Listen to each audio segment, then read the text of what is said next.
Out of all the words you could have said, Tourette's makes you say that. So before we get into the confirmed NBA anti-taking rules, this is a trending topic that I actually did see on Shade Room, but I'm going to make it clear.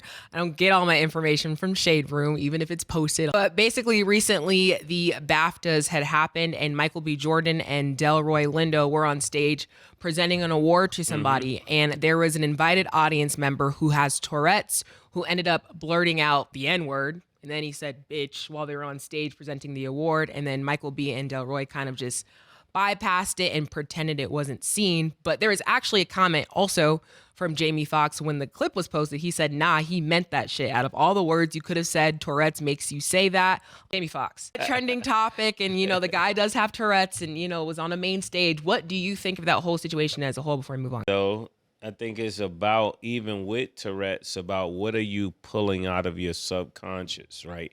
It has to be in there in order for you to pull it out, right?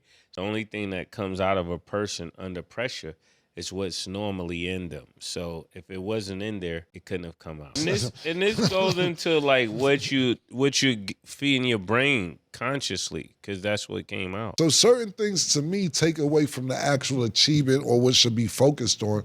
And if that was the case, I'm not saying that certain people shouldn't be certain places, but you shouldn't have them where it's going to take away from the event that's actually going on.